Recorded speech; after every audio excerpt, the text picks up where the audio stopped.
Dear viewers, কেমন আছেন সবাই? নগদে রেমিটেন্স পাঠায় এমন সব প্রবাসী ভাই বোনদের বলেছিলাম তাদের বাড়ির ঠিকানা যাতে আমাকে ইনবক্সে পাঠায়। আমি সত্যি অবাক, এত মেসেজ পেয়ে। ভাগ্যবান বিজয় হলেন মুক্তার ভাই। তিনি থাকেন মালয়েশিয়াতে আর দেশে সবসময় নগদের মাধ্যমেই রেমিটেন্স পাঠায়। তো আজকে আমরা যাচ্ছি বিক্রমপুরে মুক্তার ভাইয়ের পরিবারের সাথে দেখা করার জন্য।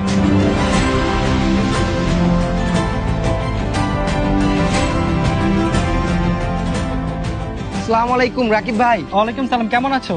এই তো আলহামদুলিল্লাহ। আর আমি তোমার ভাই না গাইজ, হচ্ছে মুক্তার ভাইয়ের ছেলে কামরুল। চলো। আম্মা দেখো কে আসছে, রাকিব চাচু চলে আসে। আচ্ছা ভাইয়া কতদিন যাবত বিদেশ থাকে? 12 বছর।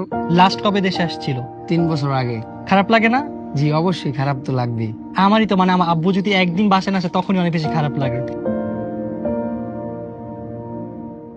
ভাবি, তো আপনি যে এত কিছু একা হ্যান্ডেল করেন, আপনার কষ্ট হয় না?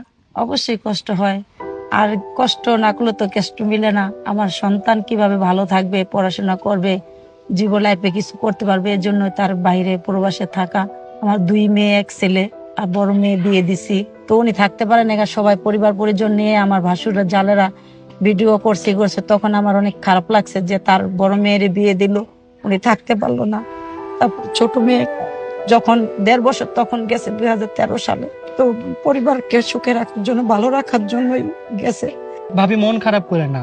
ভাবি, ভাইয়া তো রেমিটেন্স নগদে পাঠায়, এত কিছু থাকতে নগদ কেন? নগদ আপনি কি কি সুবিধা পান? যে কোনো সময়ে আমরা টাকাটা তুলতে পারি, বিল পেমেন্ট করতে পারি। তারপরে মেয়ে বিয়ে দিছি, তা ওর কোনো টাকা পয়সা দরকার হলে আমার নগদের থেকে আমি সেন্ড করতে পারি। ছেলে পড়াশোনা করে, ও কোথাও গেলে আম্মু টাকা চায়, তখন যদি হাতে না থাকে তখন ওকে নগদে আমি পে করতে পারি। তো এই জন্য আমার অনেক সুবিধা মনে হয়। এই জন্য আমি আমার হাজবেন্ডকে বলছি যে নগদে টাকা পাঠাবা, অন্য নগদে টাকা পাঠায়। আসসালামু আলাইকুম ভাইয়া। ওয়ালাইকুম আসসালাম রাকিব সাহেব, আপনাকে দেখে অনেক খুশি হলাম। আপনি কোথায়? এই যে দেখেন ভাই আমি কোথায়, আপনার ছেলে এই যে এখানে। ভাইয়া, আপনার মতো যারা বিদেশ থাকে, প্রবাস থেকে বাংলাদেশে রেমিটেন্স পাঠান, তাদের সবাইকে জানাচ্ছি স্যালুট। ভাবি, ভাইয়ার সাথে কথা হলো, আপনাদের সাথে দেখা হলো, সবার সাথে টাইম স্পেন্ড করে খুব ভালো লাগলো। তো যাওয়ার আগে আপনাদের জন্য ছোট্ট একটা গিফট নিয়ে আসছি আমি নগদের পক্ষ থেকে। আমাদের অনেক ভালো লাগলো, আপনি একজন সেলিব্রিটি আমাদের বাসায় আসছেন। আল্লাহ হাফেজ ভাবি। ওকে।